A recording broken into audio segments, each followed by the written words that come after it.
Est-ce que ces travaux-là, c'est ta crise de la quarantaine? Ou alors c'était le Annette, ta crise de la quarantaine? Ou alors tu l'as pas encore faite?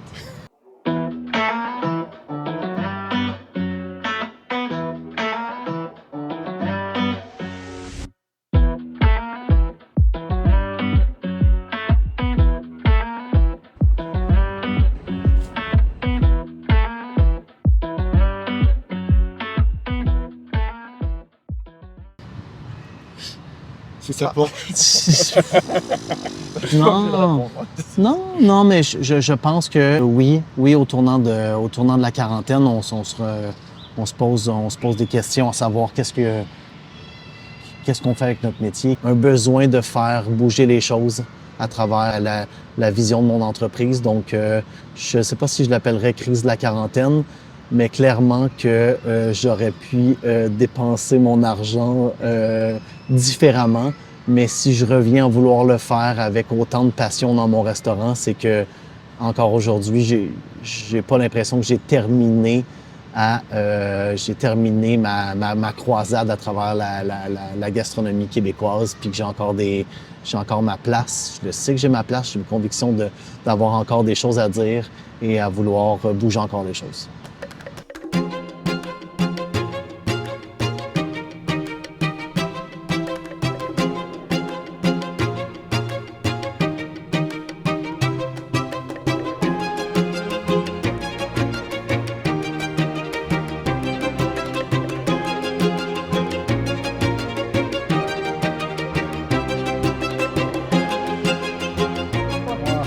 Je te regarde, toi, comme ça, parfait.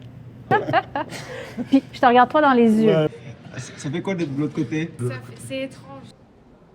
Fait, ça tourne? Excellent. Ici, comme ça, c'est bon comme ça? Ça fait 6 mois exactement. Alors ma question est que tu sais encore travailler? Voir pendant que Marc-André il n'est pas là, il n'écoute pas. Est-ce que vous avez hâte de reprendre? Vous vous dites ça y est, les vacances, c'est terminé. Quelles vacances? Qu'est-ce que vous avez fait là pendant 6 mois? Moi, j'ai travaillé au Annette. Toi, Olivier, tu avais beaucoup de bouteilles à déménager ou t'avais... Non, il n'était pas là.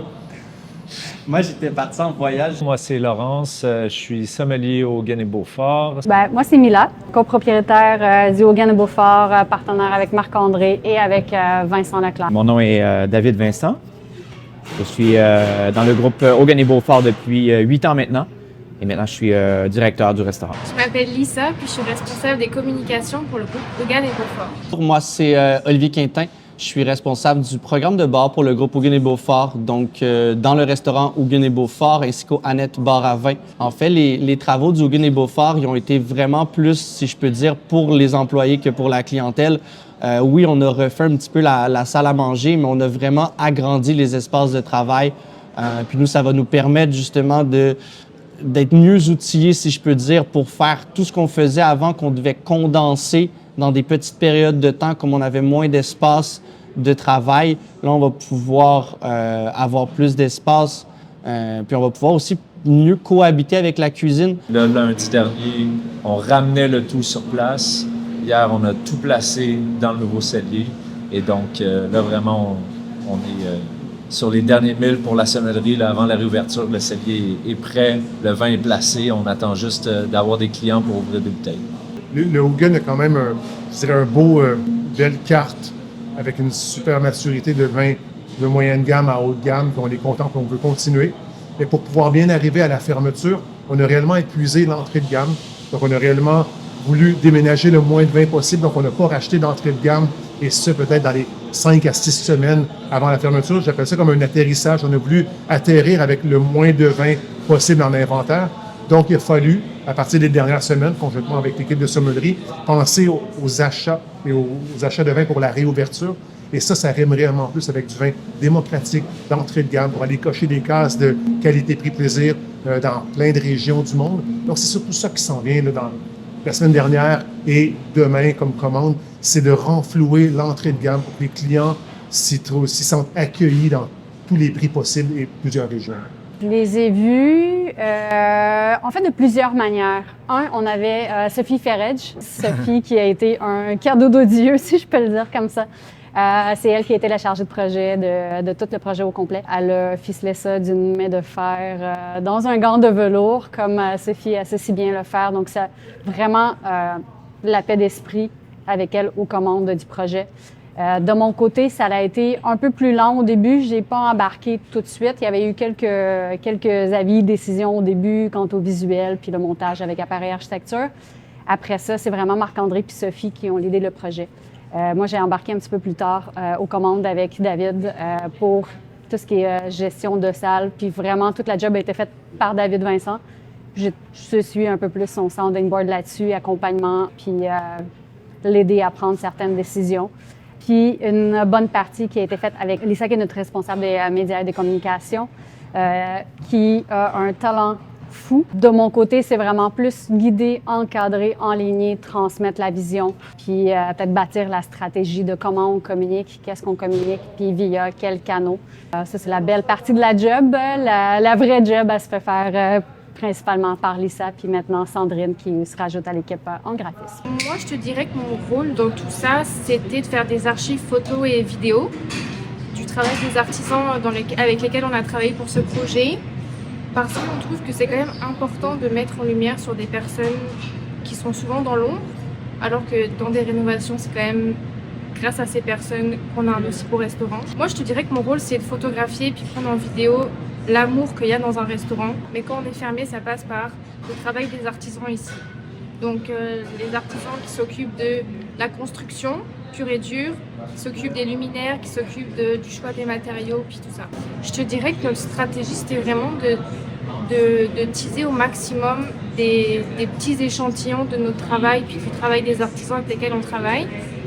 Mais c'était tellement le bazar, c'était tellement comme beaucoup à la fois que je pouvais pas être à tous les endroits en même temps.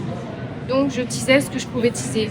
6 mois de fermeture, beaucoup de choses. On a préparé la réouverture. Je me suis joint à l'équipe du Auguenay-Beaufort événement pour voir un peu comment la gestion se passait au niveau de l'événementiel dans le groupe, pour voir comment les maîtres d'hôtel travaillaient, comment les équipes travaillaient sur des événements, comment ils arrivaient à s'adapter sur le terrain, différents types de gestion, comment on arrivait à s'adapter avec des équipes dont on ne connaît pas nécessairement les personnes comme telles, les tempéraments, tout ça. Donc, de s'adapter à des situations, chose qu'on est peut-être moins habitué à faire dans le cadre d'un restaurant, où on est toujours la même petite famille, la même équipe comme telle. Donc, ça a été un bel été formateur pour moi. Je suis vraiment très admirative de Marc-André et de Mila, et aussi David Vincent, parce que pour moi, les rénovations, c'était juste des rénovations. Mais en fait, c'est tellement plus que ça. Genre, il y a un choix de nouveaux matériaux, il y a un choix de couleurs, il y a un choix de nouveaux luminaires, d'assiettes, puis de nouveaux menus, d'une manière différente de servir. Puis en fait, c'était vraiment énormément de travail. Puis je les trouve juste trop forts, Marc-André et Mila. Et je pense que c'est ça qui m'a vraiment marqué dans tout ce chapitre de rénovation. Ils sont trop forts. Le matin où je suis rentré, puis les gens étaient en train de terminer le bar, les ébénistes étaient en train de rentrer les nouvelles stations, de voir que c'était plus nécessairement un chantier, mais c'était vraiment le projet qui prenait son sens, de voir les nouvelles couleurs, la boiserie, quand les luminaires sont rentrés, comment l'espace est habité. Parce qu'il y a peu de choses en salle à manger en termes de fonctionnalité qui changent, mais il y a plein de petits détails qui font en sorte qu'on va être dans un nouvel environnement beaucoup plus fonctionnel, plus joli, plus réfléchi. J'ai été stressé dans les semaines précédentes, jusqu'au moment où on voit que tous les dossiers avancent, le recrutement de personnel, la formation, les équipes qui commencent à travailler. Présentement, j'ai l'équipe de sommellerie qui est en train de remplir la cave à vin, j'ai le chef barman qui est en train de placer son bar. Donc, on voit que les dossiers avancent, les choses avancent, puis ça va de belle manière. Puis surtout de voir que l'équipe est très enthousiaste à la réouverture. C'est quelque chose qui me rend plus fébrile que stressé, je dirais. Stressé par le checklist qui reste à faire? Stressé. Je pense qu'on est tous fébriles. Fébrile. Ouais. Il y a une bonne checklist quand même. T'sais, on est serein, mais ne diminuons pas ce qui reste à faire. Il y a assurément une checklist pour tout le monde dans le restaurant. Nos chefs en cuisine, la direction, la sommellerie, le bar, tout le monde travaille très fort depuis les derniers jours, les dernières semaines et pour les prochains jours jusqu'à l'ouverture. Rentrer aujourd'hui avec l'équipe en cuisine, avec le déménagement qui se fait, avec les touches finales qui se complètent, le sentiment, là, je suis encore un peu, c'est très, très, très excité, très fébrile. Oui, le stress commence à monter, l'ouverture, elle s'en vient en grands pas. Il y a tellement à faire. Puis, il n'y a juste pas d'option. Il faut réussir. Donc, il faut réussir à tout rentrer à temps puis être prêt à la journée d'ouverture. L'objectif, si je peux dire, du Hogan & Beaufort puis la mission du restaurant reste la même. Fait qu'on n'a pas nécessairement revu une ligne créative différente, si je peux dire. On a plus resté dans ce qu'on faisait déjà de bien puis de vouloir s'améliorer dans cette direction-là. Fait que, on a plus été sur changer les verres pour changer un peu l'esthétique de la chose. Mais sinon, en tant que programme de bar, de cocktail, on est resté un peu avec la même ligne directrice, la même idée créative qu'on avait déjà qui fonctionnait bien. La version 1.0, il y a un truc vraiment que tu voulais changer et que tu as dit, il faut que ça change, ça? Oui, c'est un espace dans la salle à manger, une portion quand on rentre à gauche qu'on appelait la Sibérie. Et ça s'appelait vraiment comme ça parce que c'était loin de tout, c'était blanc et c'était un peu froid. Et on a réussi à agrandir un peu cet espace-là, le rendre beaucoup plus chaleureux, que ce soit avec le nouveau système de son, que ce soit avec l'éclairage de Nicolas qui est magnifique, et l'espace qui va être plus convivial, plus facile à travailler. Et c'était très difficile d'installer des gens dans cette section-là. Et là, je sens que ça va être un endroit où les gens vont avoir envie de manger avec nous. C'est vraiment agréable de pouvoir maintenant tous cohabiter ensemble puis pouvoir tous travailler dans les mêmes espaces puis avoir accès aux connaissances de tous et chacun comme ça pour notre travail.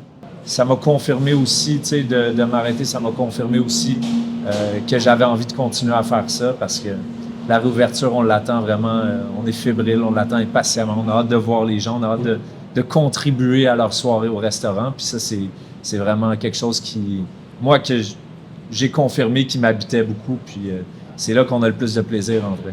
C'est tellement un beau projet, c'est un bel espace, on a hâte d'accueillir les gens, on est très contents, on est fiers du résultat, puis on a hâte de le présenter aux gens, surtout qu'on voit que la clientèle est au rendez-vous, puis est enthousiaste de voir le nouveau projet.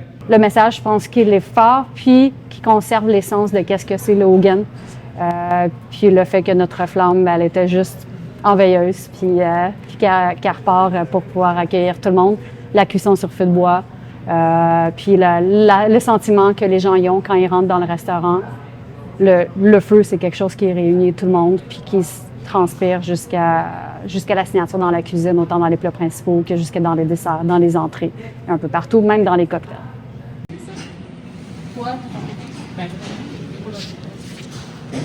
Ça va? Ça va et toi? Ça commence à prendre forme, là, des gens qui cuisinent pour vrai.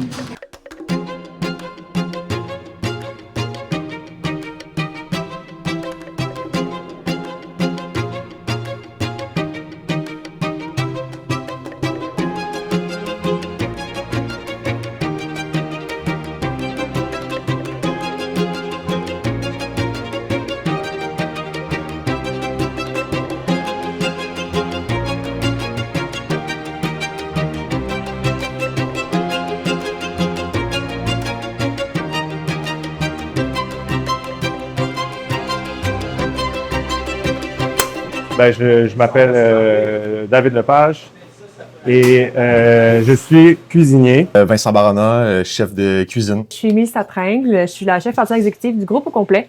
Donc, pour le Annette Bar à Vin, le traiteur, la boucherie et le restaurant ici. Vous avez une équipe de malades. Oui. Là, on t'a donné ton espace. Oui. On est dans l'espace pâtisserie.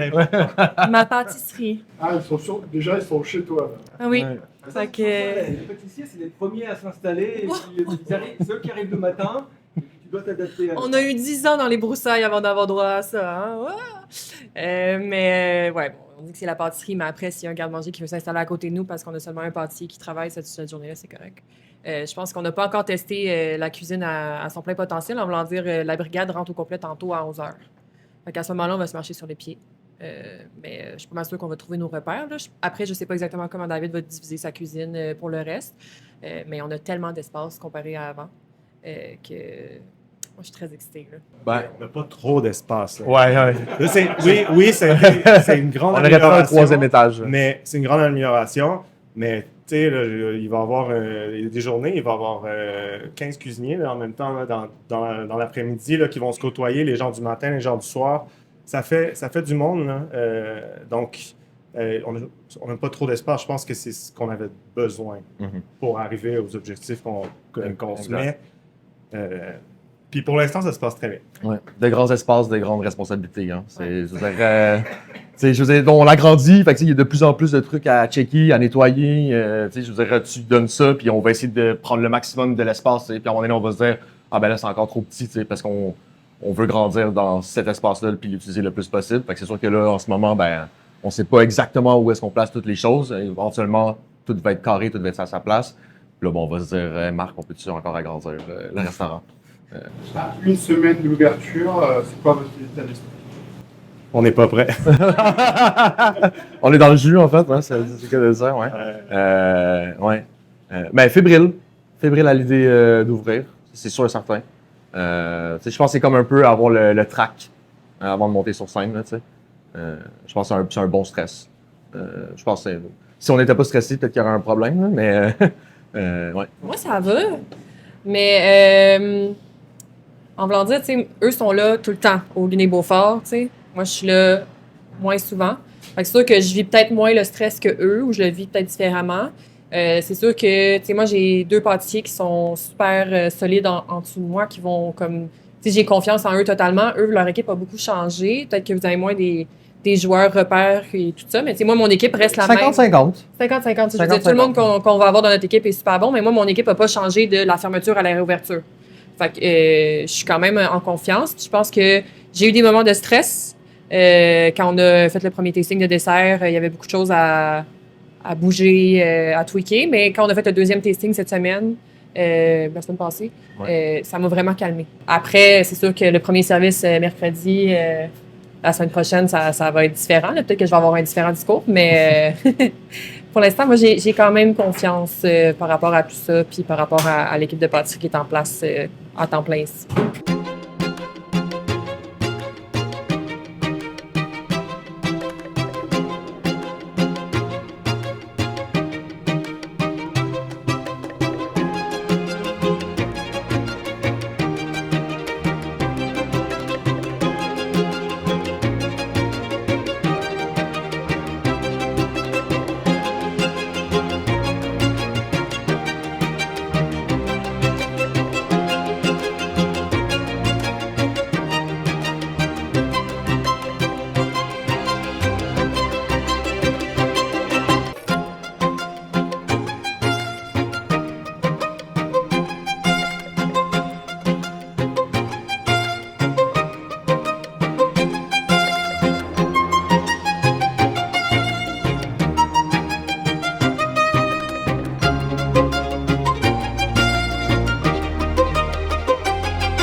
Ok, d'accord. Juste une dernière question là. Ta cuisine, elle est super belle, c'est super beau là. Par contre, il y a une affaire là, je suis vraiment pas content là. C'est quoi les tapes bleues là? Les quoi? Les tapes bleues. Vous aimez pas le bleu? C'est volontaire, là, tape bleu. C'était Mais volontaire. moi, j'ai toujours travaillé avec les tapes bleues. La raison du tape vert, c'est qu'il est un peu moins cher. Donc, j'ai fait une tournée de tape bleu, mais ça va peut-être retourner au vert. À voir. Pas sur le site de Dollarama, tu sais. Ouais. Tape vert, Sharpie. Dollarama, si vous voulez nous sponsoriser. Tu changeras le logo sans montage pour mettre Dollarama ici. Un petit, ouais. De l'autre côté, là. De l'autre côté, là où Dollarama. Celui, il est vert, regarde. Ah ouais? Votre logo, il est vert, là. je vais appeler, on va en parler avec David, là, on va changer ça, là, on s'excuse. Faites En bien. plus, je regarde en arrière, là, puis il y a du tape bleu, là, c'est quand. Parce qu'il il colle bien, en fait. Ouais, mais il colle trop bien. Ah oui, c'est ça, Le tape vert Dollarama, il s'enlève sans laisser de traces, sans laisser de résidus. C'est vrai. C'est vrai. Peut-être qu'on va arrêter d'aller chez Chiron, là, pour Le acheter système de ça. plonge qu'ils ont mis en place aussi, il faut le. Ben là, on leur Ouais, a dit, hein, il faut enlever les tapes sur les plastiques parce que sinon, les plongeurs, ils les lavent pas. Fait que, Donc tu vois, vous avez pris des tapes bleues, donc vous êtes obligé d'acheter une plus grosse plonge plus puissante, donc ça vous coûte une fortune en fait. ben, c'est infini, en fait, après ça. Tu sais, on se crée des problèmes.